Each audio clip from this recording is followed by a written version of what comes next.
अतर सिंह जी नेहरा अभी कुछ समय पहले आईएएस से रिटायर हुए हैं और उन्होंने आज बीजेपी का हाथ थाम लिया है। साफ तौर पर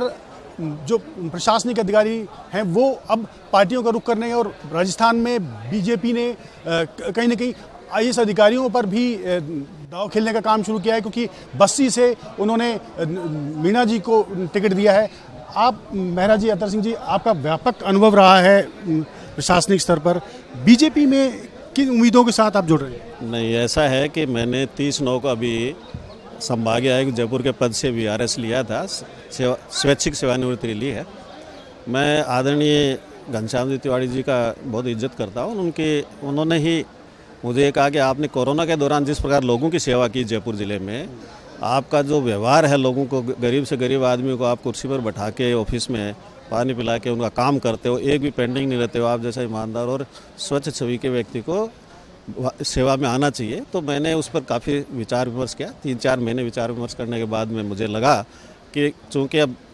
ये जो भी फील्ड है ये भी लोगों की सेवा के लिए है, ऐसी परिस्थितियों में मैंने सेवा के लिए आया है। और अभी मेरा चुनाव लड़ने का कोई इरादा नहीं है, क्योंकि सूरजगढ़ से ऑलरेडी मेरी जो तहसील है वहाँ से बीजेपी के कैंडिडेट डिक्लेयर किए और हम उनकी पूरी मदद करेंगे। और पूरे ज़िले में और राजस्थान में जहाँ भी बीजेपी जैसा संगठन करेगा, और मैं व्यक्तिगत रूप से, आप मेरी छवि से या आप मेरे कार्य के बारे में लोगों को जानकारी है, तो मैं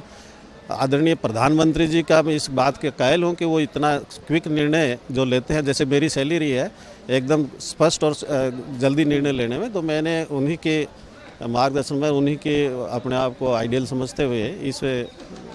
सेवा में आने का प्रयास। अतर सिंह जी, आपका व्यापक अनुभव रहा है और आपने अब झुंझुनू एक साधारण परिवार से उठकर इतने बड़े पद पे पहुंचे, उसके बाद आप राजनीति में सेवा करने का सोचा है। क्या आपको लग रहा है कि आने चाहे चुनाव के बाद आप पार्टी में या सरकार में आपकी सरकार चलाने में मदद कर सकते हैं, या चुनाव जीतने में किस तरह की मदद पार्टी के माध्यम से, आपके माध्यम से ही होगी? जैसे भी आदरणीय अध्यक्ष महोदय राजस्थान के और केंद्रीय नेतृत्व जैसा निर्देश प्रदान करेगा उसी के अनुसार कार्रवाई करेगा। राजस्थान में बीजेपी में जाट राजनीति में कुछ अच्छे लोगों की बेहद कमी महसूस की जा रही थी। आपको क्या लगता है कि एक पढ़े लिखे अधिकारी के साथ बीजेपी के साथ जुड़ने से किस तरह से समाज और जो झुंझुनू और उसके आसपास के जो लोग हैं वो पार्टी के साथ आ पाएंगे या पार्टी में दोबारा जान फूंक पाएंगे? देखो, मैंने ये महसूस किया कि स्वच्छ तरीके से, ईमानदारी से राजनीति की जा सकती है तो सिर्फ बीजेपी में की जा सकती है, लोगों की सेवा बीजेपी में की जा सकती है। ऐसी परिस्थितियों में जो भी मैंने कहा ना, बीजेपी का